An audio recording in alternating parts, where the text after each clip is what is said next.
అనుక్షణం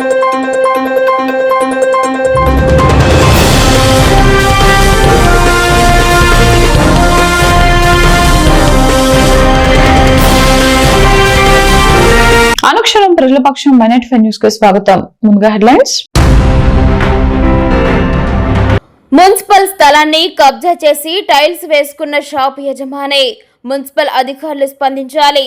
తెదేపా నాయకుల ఆవేదన. ఏనుగుల సమస్యకు శాశ్వత పరిష్కారమే లక్ష్యం, ఎమ్మెల్యే పులివర్తి నాని. తెదేపా ఎమ్మెల్యే ఎంఎస్ రాజుపై తప్పుడు ఆరోపణలు చేస్తే తీవ్ర పరిణామాలు తప్పవు, హెచ్చరించిన టీడీపీ ఎస్ఎస్ఎల్ ఉపాధ్యక్షుడు సుధాకర్. ప్రత్యేక ఓటర్ జాబితా సమగ్ర సవరణను క్షేత్ర స్థాయిలో పరిశీలించిన జిల్లా కలెక్టర్ నిశాంత్ కుమార్. డీటెయిల్స్ చూస్తే ప్రత్యేక ఓటర్ జాబితా సమగ్ర సవరణ కార్యక్రమంలో భాగంగా జిల్లా కలెక్టర్ నిశాంత్ కుమార్ మంగళవారం లకరెడ్డిపల్లి మండలంలోని కోనంపేట గ్రామ పంచాయతీ పరిధిలో ఉన్న పోలింగ్ స్టేషన్ నెంబర్ 8తో పాటు లకరెడ్డిపల్లి టౌన్ లోని పోలింగ్ స్టేషన్ నెంబర్ 18ను క్షేత్రస్థాయిలో తనిఖీ చేశారు. ఈ సందర్భంగా బూత్ లెవెల్ అధికారులు ఇంటింటి సర్వే నిర్వహిస్తున్న తీరు, హౌస్ హోల్డ్ ఎన్యూమరేషన్ ఫారాల సేకరణ, వాటి ప్రదర్శన, నమోదు ప్రక్రియను జిల్లా కలెక్టర్ పరిశీలించి అధికారులకు పలు సూచనలు చేశారు. ఈ సందర్భంగా జిల్లా కలెక్టర్ మాట్లాడుతూ జిల్లాలో ఒక్క అర్హత కలిగిన ఓటరు కూడా జాబితా నుంచి మినహాయించబడకుండా ప్రత్యేక శ్రద్ధ వహించాలని ఆదేశించారు. ప్రతి ఇంటిని సందర్శించి అర్హులైన ఓటర్ల వివరాల్లో సమగ్రంగా నమోదు చేయడంతో పాటు కొత్తగా అర్హత పొందిన వారి పేర్లు చేర్చడం, ఇతర ప్రాంతాలకు శాశ్వతంగా మారిన వారి వివరాలు, మరణించిన ఓటర్ల సమాచారాన్ని ఎన్నికల సంఘం నిబంధనల మేరకు నమోదు చేయాలని సూచించారు. సేకరించిన సమాచారాన్ని ఎలాంటి జాప్యం లేకుండా ఆన్లైన్లో డిజిటలైజేషన్ చేసి ప్రతి దరఖాస్తును క్షుణ్ణంగా పరిశీలించాలని తెలిపారు. ఓటరు జాబితా ఖచ్చితత్వమే ఎన్నికల పారదర్శకతకు పునాదిగా నిలుస్తుందని పేర్కొంటూ ఎన్నికల సంఘం మార్గదర్శకాలను పూర్తి స్థాయిలో అమలు చేస్తూ గడువులోగా అన్ని పనులను నాణ్యతతో పూర్తి చేయాలని అధికారులను ఆదేశించారు. పోలింగ్ కేంద్రాలకు వచ్చే ప్రజలకు అవసరమైన సహాయ సహకారాలు అందించి ఎలాంటి అసౌకర్యం కలగకుండా చర్యలు తీసుకోవాలని సూచించారు. ప్రజలు ఈ ప్రత్యేక అవకాశాన్ని వినియోగించుకుని తమ ఓటరు వివరాలను పరిశీలించి అవసరమైన మార్పులు, చేర్పులు, సవరణలు చేయించుకోవాలని జిల్లా కలెక్టర్ విజ్ఞప్తి చేశారు. ఈ కార్యక్రమంలో సంబంధిత తహసీల్దార్, ఎన్నికల శాఖ అధికారులు, బూత్ లెవెల్ అధికారులు తదితరులు పాల్గొన్నారు. తెలుగుదేశం పార్టీకి చెందిన దళిత నేత మడకసిర ఎమ్మెల్యే ఎంఎస్ రాజు పట్ల గత 4 రోజులుగా వైసీపీ నేతలు అసత్య ఆరోపణలు చేస్తూ అగ్రకులాల దురహంకారాన్ని ప్రదర్శిస్తున్నారని టీడీపీ ఎస్ఎస్ఎల్ రాష్ట్ర ఉపాధ్యక్షుడు పోతబూలు సుధాకర్ విమర్శించారు. నేడు బెంగళూరు బస్టాండ్ తెలుగుదేశం పార్టీ కార్యాలయంలో ఏర్పాటు చేసిన విలేకరుల సమావేశంలో ఆయన మాట్లాడుతూ కబ్జాలకు, దౌర్జన్యాలకు పాల్పడుతూ గత 5 ఏళ్లు ప్రజాపాలనను సర్వనాశనం చేసిన వైసీపీ నేత తోపుదుర్తి ప్రకాష్ రెడ్డి, దళిత ఉద్యమ నేత ఎమ్మెల్యే ఎంఎస్ రాజు పట్ల అసత్య ఆరోపణలు చేయడం సిగ్గుమాలిన చర్యను విమర్శించారు. నోరు అదుపులో పెట్టుకుని గురువారం లోపు తాము చేసిన ఆరోపణలకు ఆధారాలు చూపెట్టాలని, లేని పక్షంలో పాదరక్షకులతో బుద్ధి చెప్పాల్సి వస్తుందని ఆగ్రహం వ్యక్తం చేశారు.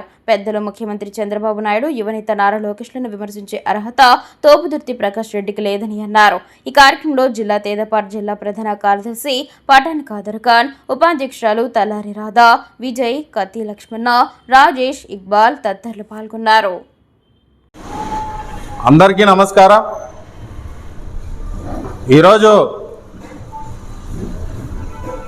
ఉమ్మడి అనంతపురం జిల్లా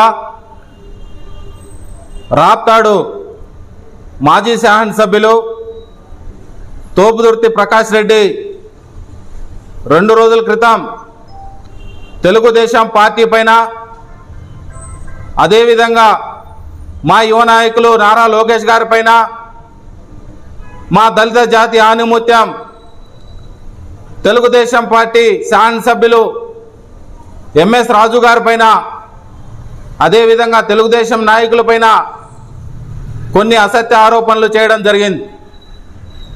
ఆ అసత్య ఆరోపణలో భాగంగా ఎవరైనా కానీ మరకంటిస్తే దాన్ని తుడుచుకోవాల్సినటువంటి బాధ్యత ఉంది. ఎవరైతే ఈ తోపుదుర్తి ప్రకాష్ రెడ్డి గుడ్డ కాల్చి మింద వేసి ఎంఎస్ రాజు గారి పైన అక్రమ ఆస్తులు సంపాదించినావు, 3 నెలల్లో నువ్వు 7 కోట్ల విల్లా ఎలా కొన్నావు అని చెప్పి పత్రికా విలేకరుల సమావేశంలో చెప్తే, దానికి బదులుగా మా నాయకుడు ఎంఎస్ రాజు గారు తోపుదుర్తి ప్రకాష్ రెడ్డికి ఒక సవాల్ విసిరారు.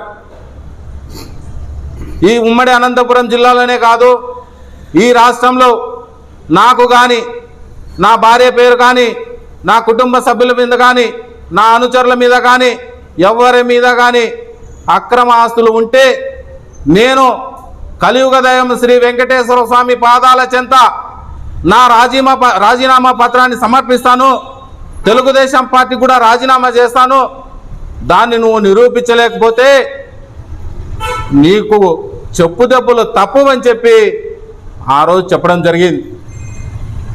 ఎందుకంటే ఒక అణగారిన వర్గాలు ఒక సామాజిక ఉద్యమాల నుంచి వచ్చి అంచెలంచెలుగా ఎదిగి ఈ రాష్ట్రంలోని దళిత సామాజిక వర్గాలలో దళితుల్లో మాకు కూడా ఒకరు ఉన్నారు అని ఒక గొప్ప పేరు సంపాదించుకున్నటువంటి వ్యక్తి 2019 నుంచి 24 వరకు రాక్షస పాలనలో ఎదురొడ్డి పోరాడినటువంటి వ్యక్తి ఎంఎస్ రాజు గారు.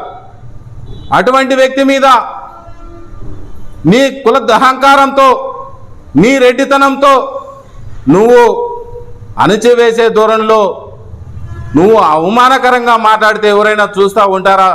తోపుదుర్తి ప్రకాష్ రెడ్డి, నువ్వు జమీందారు కావచ్చు, నీవు కొన్ని వేల ఎకరాల భూస్వాములు కావచ్చు, మా దళిత సామాజిక వర్గాలలో ఆత్మవిశ్వాసం ఉంటుంది, మా దళితుల్లో ఆత్మస్థైర్యం ఉంటుంది.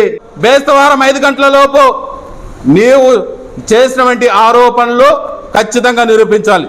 నిరూపించకపోతే ఖచ్చితంగా చెప్పు దెబ్బలు తినాలి. ఎందుకంటే మేము కూడా రాష్ట్ర వ్యాప్తంగా ఉన్నటువంటి దళితులందరూ కూడా వస్తున్నాం. నువ్వు చేసినటువంటి ఆరోపణలకు కట్టుబడి ఉండాలి. నువ్వు అనంతపురం వదిలేసి వెళ్ళిపోతానంటే కుదరదు. ఈడెవరు కూడా భయపడేటువంటి వాళ్ళు ఎవరు లేరు. ఎంఎస్ రాజు అనే వ్యక్తికి దళిత సామాజిక వర్గం పూర్తిగా మద్దతుగా ఉంది. తెలుగుదేశం పార్టీ మద్దతుగా ఉంది. ఇంకో విషయం మాట్లాడినావు, నారా లోకేష్ బాబు గారికి బినామీ అంటావు. నారా లోకేష్ గారికి బినామీ అనేది నువ్వు చూసినావా? నారా లోకేష్ అనే వ్యక్తి ఒక శక్తి. నారా లోకేష్ అనే వ్యక్తి రాష్ట్రంలోనే కాదు, దేశంలోనే కాదు, ఇంటర్నేషనల్ గా ఒక పేరు ప్రఖ్యాతులు ఉన్నటువంటి బడుగు బలహీన వర్గాలకు, అర్జున వర్గాలకు పారిశ్రామికంగా, ఆర్థికంగా, సామాజికంగా తోడ్పాటు నుంచి వాళ్ళ అభివృద్ధికి పాటుపడుతున్నటువంటి వ్యక్తి. అటువంటి వ్యక్తి మీద ఖబర్దారంటావా? తోపుదుర్తి ప్రకాష్ రెడ్డి, నువ్వంతా తోపా. నీ తోపుదనం అనేది ఇక్కడ పనికిరాదు. నీకు చేతనైతే అక్కడ ఉన్నటువంటి పరిటాల కుటుంబంతో పోరాడు. ఆ పరిటాల రవీంద్ర ప్రాణం ఉన్నంత వరకు కూడా నువ్వు ఆ నియోజకవర్గంలో అడుగు పెట్టలేనటువంటి దద్దమ్మ నువ్వు ఈ రోజు మళ్ళా బెదిరిస్తున్నావు. నీ పార్టీ అధికారంలోకి వచ్చేది లేదు, నీ పార్టీ అధికారంలోకి వచ్చేది లేదు, మీ జగన్మోహన్ రెడ్డి ముఖ్యమంత్రి అయ్యేది లేదు. నువ్వేందో కళలు కానీ తోపుదుర్తి రాజ్యాంగం అమలవుతుందట. తోపుదుర్తి రాజ్యాంగం కాకుండా నీ జగన్ రాజ్యాంగం ఉంటే ఎవరన్నా భయపడతారా? 2019 నుండి ఏం బొచ్చు కూడా పెరగలను. రాష్ట్ర ప్రభుత్వం తీసుకొచ్చిన జీవో నెంబర్ 396 వెంటనే రద్దు చేయాలని డిమాండ్ చేస్తూ దస్తావేజు రచయితలు వారి సహాయకులు ఆందోళనను ఉధృతం చేశారు. గత 6 రోజులుగా సబ్ రిజిస్టర్ కార్యాలయం ఎదుట నిరసన కార్యక్రమాలు నిర్వహిస్తున్న వారు మంగళవారం కార్యాలయం ముందు బైఠాయించి అర్ధనగ్న ప్రదర్శన చేపట్టి తమ నిరసనను వ్యక్తం చేశారు. ఈ జీవో అమలుతో రాష్ట్ర వ్యాప్తంగా దస్తావేజు రచయితల వ్యవస్థ పూర్తిగా నిర్వీర్యమవుతుందని వారు ఆవేదన వ్యక్తం చేశారు. ఎన్నో సంవత్సరాలుగా సబ్ రిజిస్టర్ కార్యాలయాలను నమ్ముకొని జీవనోపాధి పొందుతున్న వేలాది మంది దస్తావేజు రచయితలు, వారి సహాయకుల కుటుంబాలు ఉపాధి కోల్పోయే ప్రమాదంలో పడ్డాయని పేర్కొన్నారు. ఈ వృత్తిపై ఆధారపడిన కుటుంబాల భవిష్యత్తు ప్రశ్నార్థకంగా మారిందని ఆందోళన వ్యక్తం చేశారు. ప్రభుత్వం జీవో 396ను వెంటనే ఉపసంహరించుకోకపోతే రాష్ట్ర వ్యాప్తంగా ఉద్యమాన్ని మరింత ఉధృతం చేయడంతో పాటు అవసరమైతే ప్రాణత్యాగానికైనా సిద్ధమని హెచ్చరించారు. ప్రభుత్వం వెంటనే స్పందించి జీవోను రద్దు చేసి దస్తావేజు రచయితల జీవనోపాధిని కాపాడాలని డిమాండ్ చేశారు. దస్తావేజు లేఖల సంఘం రాష్ట్ర జాయింట్ సెక్రటరీ కంగేరి నంద ఆధ్వర్యంలో నిర్వహించిన ఈ నిరసన కార్యక్రమంలో దస్తావేజు లేఖలు రాజేంద్ర, ఇమ్రాన్ బాషా, కుల్లాయిరెడ్డి తదితరులు పాల్గొన్నారు. దస్తావేజు లేఖల్లో ఉపాధి కోల్పోయే ప్రమాదము మున్ముందు ఉందని తలంచి మేమందరము నిరసన కార్యక్రమము గత 6 రోజులుగా చేయుచున్నాము. ప్రభుత్వ దృష్టికి తీసుకుపోయి మా యొక్క దస్తావేజు లేఖలు ఉపాధి కోల్పోకుండా 396 జీవోను రద్దు చేసేంతవరకు ఉధృతం చేస్తామని, దస్తావేజు లేఖల్లో ఐక్యతగా పోరాటం చేస్తామని, గతంలో టైటిల్ డీడ్ యాక్ట్ తీసుకొని వచ్చిన తర్వాత ప్రభుత్వాలు ఎన్నో ఒడిదుడుకులతో ముందందుకు పోకుండా చెత్తలకిల్లా పడిపోయిన ప్రమాదాలు ఉన్నాయి. అటువంటి ప్రమాదాలు కొని తెచ్చుకోకుండా కూటమి ప్రభుత్వము వారధిగా మాకు నిలిచి మాకందరికీ భవిష్యత్తు కల్పించాలని మేము డిమాండ్ చేస్తున్నాము. ఆంధ్రప్రదేశ్ దస్తావేజు లేఖల సంక్షేమ సంఘం ఆధ్వర్యంలో గత 6 రోజులుగా నిరసన కార్యక్రమాలు రాష్ట్ర వ్యాప్తంగా చేస్తున్నాము. ఈ నిరసనలకు కారణంగా ఇప్పుడున్నటువంటి ప్రభుత్వం 396 జీవోను తీసుకొని వచ్చి మా దస్తావేజు లేఖల వ్యవస్థను మరియు ప్రజల ఆస్తులకు భంగం వాటిల్లే విధంగా ఈ 396 జీవోను తీసుకొని రావడం వలన ఆంధ్ర రాష్ట్రంలో ఉన్నటువంటి దస్తావేజు లేఖలు వాళ్ళ సహాయకులు అందరూ కూడా మూకుమ్మడిగా నిరసన కార్యక్రమాలు చేస్తున్నారు. ఈ 396 ద్వారా ప్రజల ఆస్తులకే కాకుండా మా దస్తావేజు లేఖలు ఈ సబ్ రిజిస్టర్ ఆఫీసులను నమ్ముకొని గత కొన్ని సంవత్సరములుగా జీవనోపాధిని కలుగజేసుకుంటూ మా అంతకు మేము స్వహస్తంగా బతుకుతున్నాం. అలాంటి ఈ దస్తావేజు లేఖల వ్యవస్థను పూర్తిగా నిర్వీర్యం చేసే పద్ధతిలో ఈ తెలుగుదేశం ప్రభుత్వము కూటమి ప్రభుత్వం చేస్తున్నది. దీనికి గాను ఈ వృత్తిపై ఆధారపడినటువంటి కుటుంబాలందరూ కూడా రోడ్డును పడే ప్రమాదం ఉందనే ఉద్దేశం చేత మా ఆంధ్ర రాష్ట్రంలో ఉన్నటువంటి దస్తావేజు లేఖలందరూ కూడా ప్రతి కార్యాలయం వద్ద నిరసన కార్యక్రమాలు చేస్తూ ప్రభుత్వము ఈ 396 జీవోను వెంటనే రద్దుపరచుకోకపోతే భవిష్యత్తులో ప్రాణత్యాగానికి కూడా సిద్ధమయ్యే విధంగా మేము ఈ 396 జీవోను రద్దు చేసే వరకు ప్రాణత్యాగానికి కూడా సిద్ధమవుతామని ప్రభుత్వానికి హెచ్చరిస్తున్నాం.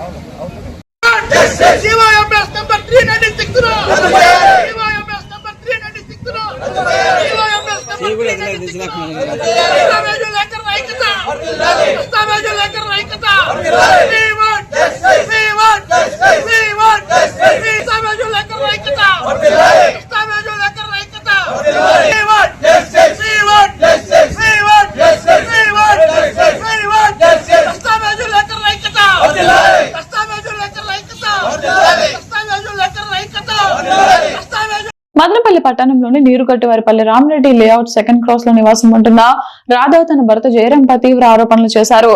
కుటుంబ కలహాల కారణంగా జయరాం తన మొదటి భార్యతో విడాకులు తీసుకున్నారని, అనంతరం తనను వివాహం చేసుకున్నప్పటికీ గత కొంతకాలంగా తరచూ గొడవలు జరిగే ఇంటి నుంచి వెళ్లిపోయారని తెలిపారు.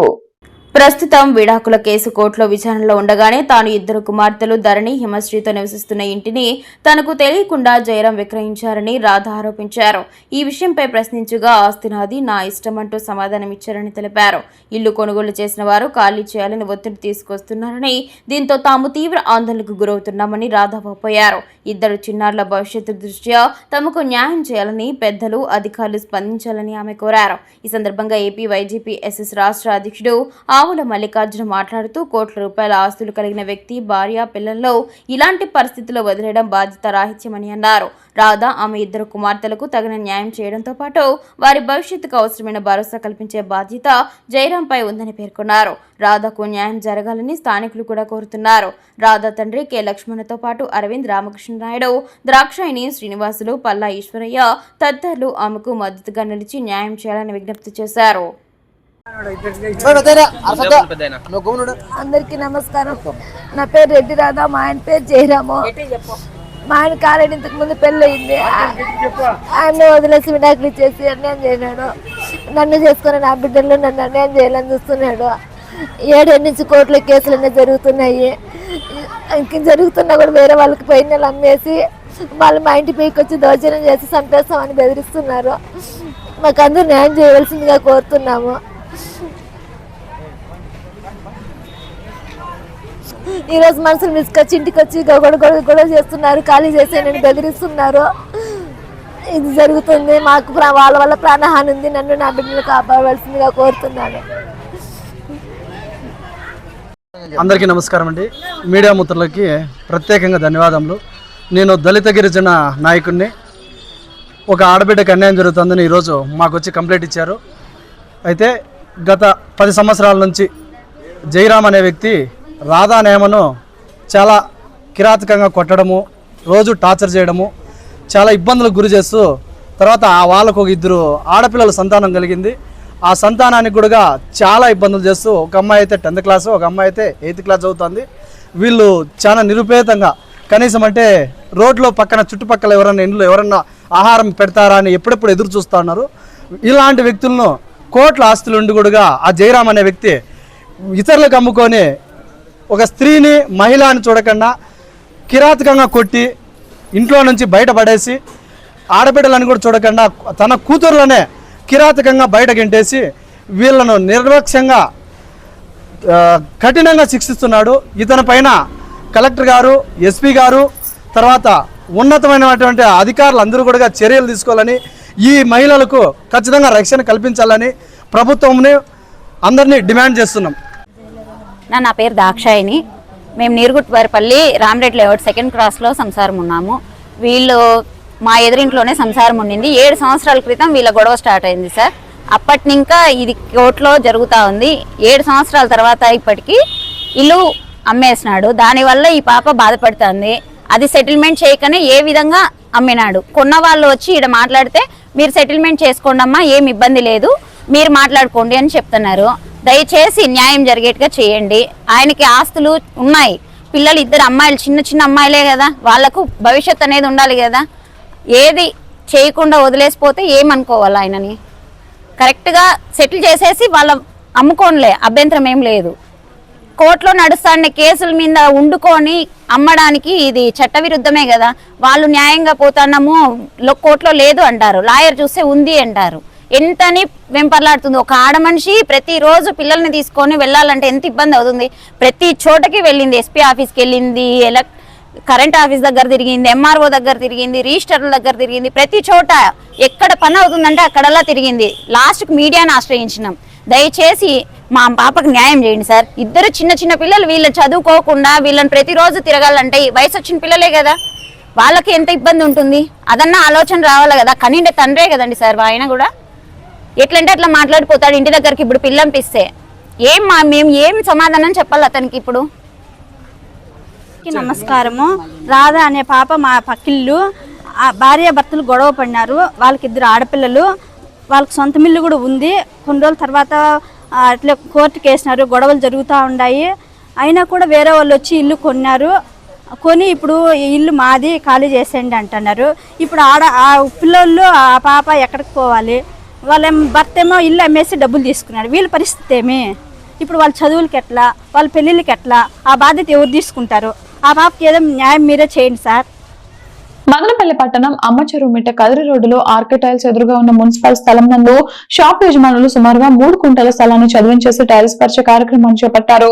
ప్రభుత్వ స్థలం గురి అవుతుందని స్థానిక తెలుగుదేశం పార్టీ నాయకులు డాన్స్ రెడ్డి, ఎర్రబెల్లి వెంకటరమణారెడ్డి ఆవేదన వ్యక్తం చేశారు. మున్సిపల్ కమిషనర్ స్పందించి కబ్జాకు గురవుతున్న మున్సిపల్ స్థలాన్ని కాపాడాలని డిమాండ్ చేశారు.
అప్పుడు మార్కెట్ చేసిన జాగాలో ఇప్పుడు ఆర్కే టైల్స్ వాళ్ళు సుమారుగా ఒక 30-40 అడుగులు వచ్చేసి టైల్ చేసి ఆర్కే చేసుకోవడం జరుగుతుంది. దీన్ని ఆర్ఎంపీ వాళ్ళు ఏం చేస్తారో మాకైతే అర్థం కాలేదు. మున్సిపాలిటీ సిబ్బంది, మున్సిపాలిటీ బోర్ కూడా ఇక్కడే ఉంది. ఈ లైన్ ఇట్టే పోవాలి.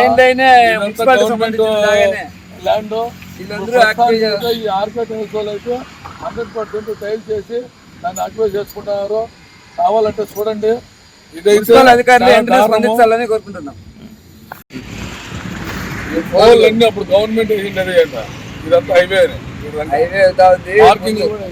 ఆర్ఎంపీ రోడ్ పరిస్థితి మొత్తం ఓటర్ జాబితా ప్రత్యేక సమగ్ర సవరణ ప్రక్రియ పర్యవేక్షణలో భాగంగా మదనపల్లి మండలం కొత్త ఇండ్లు గ్రామ పంచాయతీ పరిధిలోని తాలో సుబ్బన్న కాలనీ 3వ క్రాస్ ను సందర్శించిన మదనపల్లి నియోజకవర్గ వైఎస్ఆర్ కాంగ్రెస్ పార్టీ సమన్వయకర్త ఎస్ నిసార్ అహ్మద్ కు స్థానిక సమస్యలు ప్రత్యక్షంగా కనిపించాయి. కాలనీలో ఇళ్ల మధ్యలోనే పెద్ద ఎత్తున చెత్త కుప్పలు పేరుకుపోయి ఉండటాన్ని ఆయన పరిశీలించారు. చెత్త నుంచి వస్తున్న దుర్వాసనతో పాటు దోమలు, ఈగలు విపరీతంగా పెరిగి ప్రజలు తీవ్ర ఇబ్బందులు ఎదుర్కొంటున్నారని స్థానిక మహిళలు ఆయనకు వివరించారు. చిన్నపిల్లలు, వృద్ధులు అనారోగ్య సమస్యల బారిన పడుతున్నారని పలుమార్లు అధికారుల దృష్టికి తీసుకువెళ్లినా సమస్యకు శాశ్వత పరిష్కారం లభించలేదని ఆవేదన వ్యక్తం చేశారు. నీటి సమస్య తీవ్రంగా ఉందని చెప్పారు. డ్రైనేజీ సమస్య కారణంగా వీధుల్లో మురికి నీరు నిలిచి ఇబ్బందులు పడుతున్నామని తెలిపారు. ఈ సందర్భంగా ఎస్ నిసార్ అహ్మద్ మాట్లాడుతూ స్వచ్ఛ సర్వేక్షణ్, స్వచ్ఛ భారత్ పేర్లతో ప్రచారం చేస్తున్న కూటమి ప్రభుత్వం ప్రజలకు కనీస పారిశుద్ధ్య సౌకర్యాలు కూడా కల్పించలేకపోవడం దురదృష్టకరమన్నారు. ఇళ్ల మధ్యలోనే చెత్త కుప్పలు పేరుకుపోవడం స్థానిక సంస్థల పనితీరుకు అద్దం పడుతుందని విమర్శించారు. ప్రజారోగ్యాన్ని దృష్టిలో ఉంచుకొని వెంటనే చెత్తను తొలగించి కాలనీలో పారిశుద్ధ్య చర్యలు ముమ్మరం చేయాలని, డ్రైనేజీ మరియు నీటి సమస్యలను సంబంధిత గ్రామ పంచాయతీ అధికారులు, ప్రజారోగ్య శాఖ సిబ్బందిని ఆయన డిమాండ్ చేశారు. భవిష్యత్తులో ఇలాంటి పరిస్థితులు పునరావృతం కాకుండా క్రమం తప్పకుండా చెత్త సేకరణ, శుభ్రత కార్యక్రమాలు చేపట్టాలని కోరారు. ఈ కార్యక్రమంలో వైఎస్ఆర్ కాంగ్రెస్ పార్టీ మేధావుల ఫోరం రాష్ట్ర కార్యదర్శి విఎస్ రెడ్డి, యువజన విభాగం రాష్ట్ర కార్యదర్శి ఎస్కే ఇర్ఫాన్, మండల బూత్ కమిటీ అధ్యక్షుడు చిప్పిలి మల్లికార్జున్ రెడ్డి, ఈశ్వర్ నాయక్, బయ్యారెడ్డి తదితర పార్టీ కార్యకర్తలు, స్థానిక ప్రజలు పాల్గొన్నారు.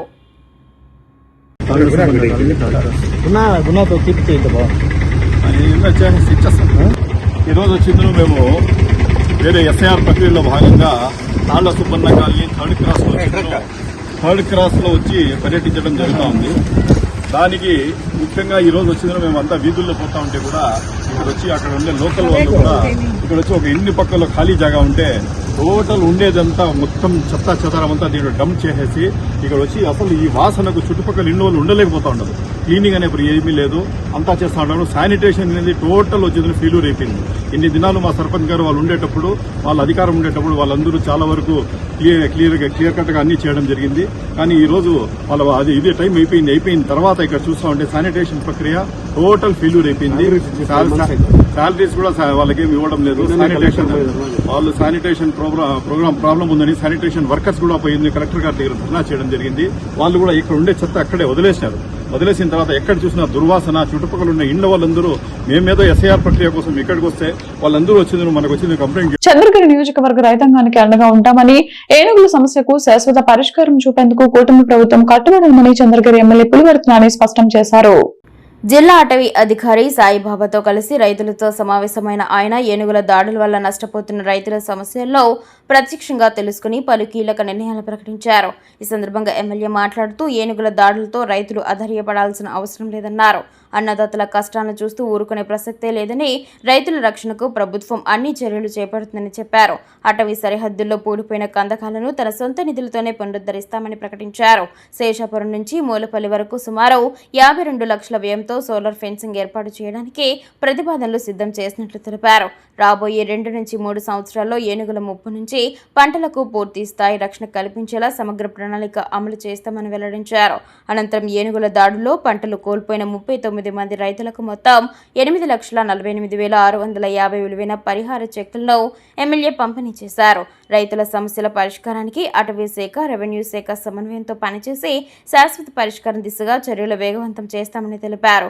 ఈ కార్యక్రమంలో అటవీ శాఖ అధికారులు, ప్రజాప్రతినిధులు, రైతులు, కూటమి నాయకులు పాల్గొన్నారు. వేసుకున్న టమాటా తొక్కేస్తా ఉంది, వేసుకున్న వంకాయలు తొక్కేస్తుంది, వరి పంట తొక్కుతా ఉందని దానికి మ్యాక్సిమం హార్టికల్చర్ ఆఫీసర్ ద్వారా మ్యాక్సిమం చేస్తా ఉన్నాం. అది ఇంకా కూడా జరిగినట్టు ఇంకా తొందరగా వచ్చే విధంగా కూడా చేయగలుగుతామని. అంటే తృణము అంటే అనుకోవచ్చు, ఇది మాకు పోయేది 10,000 పోతే మాకు 3,000 ఇస్తూ ఉన్నారు కదా అని. మ్యాక్సిమం మా వల్ల అయింది. మన పెద్ద ఆయన గారి దృష్టి తీసుకుపోతే ఆయన ఇమీడియట్గా ఎంతో అంత చేయని ఇమీడియట్గా మీ రూల్స్ ప్రకారం చెప్పారు. దాని ప్రకారం ఈరోజు చేస్తాను ఇది. కాబట్టి అందరూ కూడా గమనించాలని కూడా ప్రతి ఒక్కరు కోరుకుంటూ, దీనికి సంబంధించింది ఇప్పుడే మాట్లాడారు సార్ కూడా. సుమారు సోలార్ ఫెన్సింగ్ 6 కిలోమీటర్లు ఫస్ట్ శేషాపురం టు భీమవరం 6 కిలోమీటర్లు వస్తుంది.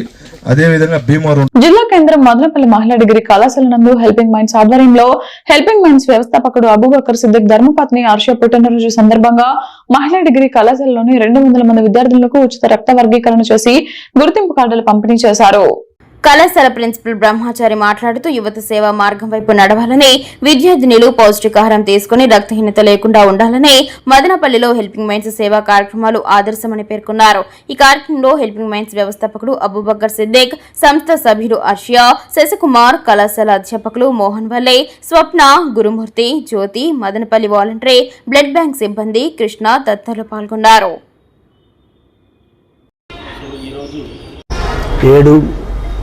7/7/2026 తేదీన ప్రభుత్వ మహిళా కళాశాలలో హెల్పింగ్ మైండ్స్ వారి ఆధ్వర్యంలో మా కళాశాల విద్యార్థినులకు దాదాపు 158 మందికి బ్లడ్ గ్రూప్స్ వాళ్ళకు తెలియజేశారు. ఈ విధంగా తెలియజేయడం వల్ల ఏమవుతుందంటే ఏదైనా ప్రమాదాలు జరిగినప్పుడు వారికి కావలసినటువంటి అయితే అవసరమైనటువంటి అత్యవసరమైనటువంటి రక్తాన్ని సేకరించేదానికి వీలవుతుంది. ఈ సహాయాన్ని వీళ్ళు మదనపల్లి తాలూకా సీఐపై శాఖాపరమైన చర్యలు తీసుకోవాలని గత వారం రోజులుగా ప్రజా సంఘాలు, రాజకీయ పక్షాలు మద్దతు కోరుతున్న బహుజన సేన రాష్ట్ర నేత శ్రీచందు నాయుడు, భాజపా సీనియర్ నాయకులు చల్లపల్లి నరసింహారెడ్డి, ఏఐటీయూసీ జిల్లా నాయకులు, మానవతా స్వచ్ఛంద సంస్థ సభ్యులను మద్దతు కోరారు. ఈ సందర్భంగా బహుజన సేన నేతలు మాట్లాడుతూ ఈ నెల 15 లోపు సీఐపై చట్టపరమైన చర్యలు తీసుకోవాలని, లేనిచో కలెక్టర్ కార్యాలయం ముందు మహాధర్నా నిర్వహిస్తామని హెచ్చరించారు. ఈ కార్యక్రమంలో మదనపల్లి రాజకీయ ప్రజా సంఘాల ఐక్య వేదిక నేతలు పాల్గొన్నారు. మదనపల్లి సమీపంలోని మిస్ జిమ్రీ యూనివర్సిటీలోని స్కూల్ ఆఫ్ మేనేజ్మెంట్ విభాగం వారు మరియు career school HR solutions Chennai సంయుక్త ఆధ్వర్యంలో ఎంబీఏ విద్యార్థుల కోసం 45 రోజుల జోహో పెరోల్ మరియు జోహో బుక్స్ శిక్షణ కార్యక్రమాన్ని ప్రారంభించారు.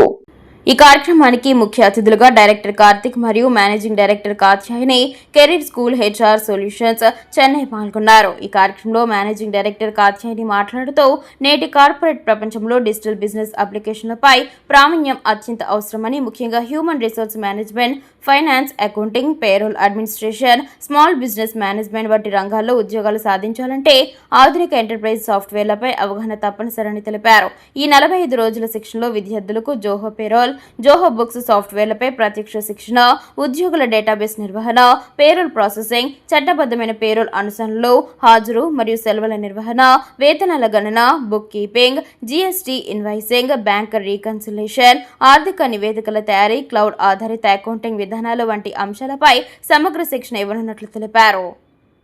ఈ కార్యక్రమంలో dean school of management doctor Bhanusri Reddy మాట్లాడుతూ ఈ శిక్షణ ద్వారా విద్యార్థులు పరిశ్రమకు అవసరమైన డిజిటల్ నైపుణ్యాల్లో పెంపొందించుకోవడంతో పాటు వాస్తవ వ్యాపార కార్యకలాపాలను నిర్వహించే సామర్థ్యం, విశ్లేషణాత్మక ఆలోచన, సమస్య పరిష్కార నైపుణ్యాలు, ఆత్మవిశ్వాసం పెంపొందించుకుని HR, finance, accounting, business operations రంగాల్లో ఇంటర్న్షిప్లు మరియు ఉద్యోగ అవకాశాలను మరింత విస్తరించుకోగలరని తెలిపారు. పరిశ్రమ విద్యా సంస్థల భాగస్వామ్యంతో నిర్వహిస్తున్న ఇటువంటి శిక్షణ కార్యక్రమాలు విద్యార్థులను ఆధునిక కార్పొరేట్ రంగ అవసరాలకు అనుగుణంగా తీర్చిదిద్దడంలో కీలక పాత్ర పోషిస్తాయని విద్యార్థులు సద్వినియోగం చేసుకోవాలని తెలిపారు. ఈ కార్యక్రమంలో dean school of management doctor Bhanusri Reddy, coordinator doctor Venkateswarlu, అధ్యాపకులు మరియు విద్యార్థులు పాల్గొన్నారు.